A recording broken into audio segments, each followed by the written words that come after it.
Hey, it's the Empire, Boxing Empire, Boxer Boxing.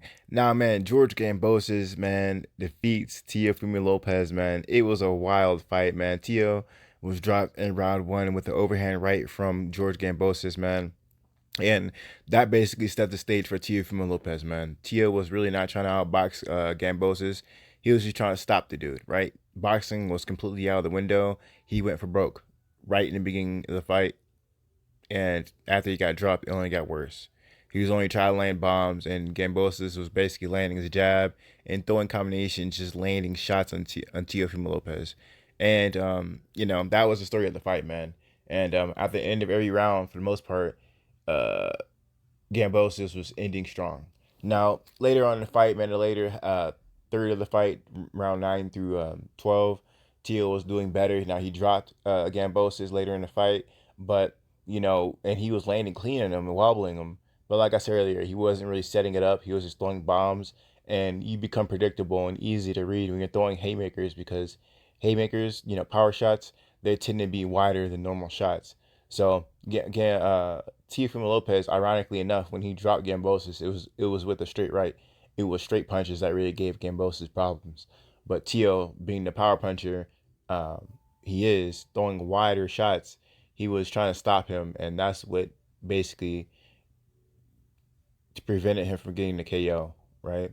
It was just too many power punches, not enough variation in the shots. It basically made Teofimo Lopez an open book, right? So that being said, man, Gambosis gets the W, man, and this is a big win for him.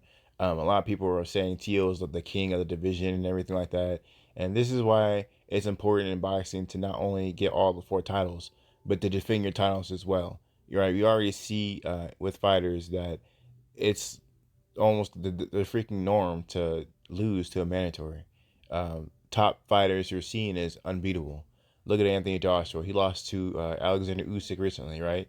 Carol Brook when he lost to Errol Spence Jr. All right, the list goes on and on. These mandatories are important too. A lot of people think beating a whole bunch of champions makes you the best. No, it really doesn't. You still need to defend your titles as well to really solidify you as a champion, right? A lot of people really didn't have Gambosis winning this fight. He was a huge, massive underdog, right? He was more than 10-1 underdog, right? But look what happened, right? Look what happened. So that all being said, we're gonna see where Gambosis goes from here.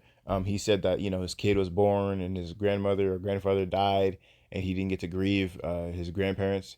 So all that being said, man, he's gonna go back to Australia and enjoy his W and go back a hero. That was a really big deal. And Australia has a lot of elite level fighters like who upset the apple cart, like Jeff Horn when he beat Manny Pacquiao over there. I do think this is a more dominant victory by Gambosis than the Pacquiao versus Jeff Horn fight. But the fact of the matter is, these Australians are elite level fighters, and they consistently beat, or not consistently, but they do have big wins.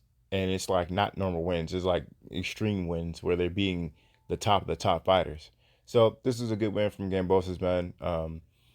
He's definitely on my radar now. He has to be because he has 3 of the 4 titles. So, man, that being said, man, um, this is a really big deal, and I gotta make another video about what Teofimo Lopez said after the fight, but he didn't really take that loss too well. He was saying things like, "I beat him, George Gambosis, 2-10, or 10-2." He thought he won 10 rounds, and he thought only Gambosis only won two. Just weird, crazy stuff like that, man. Wild stuff, man. Wild stuff. But anyway, man, let me know how you guys feel about it, though. Like, comment, subscribe. This is the Empire, Geoboxing Empire. Peace.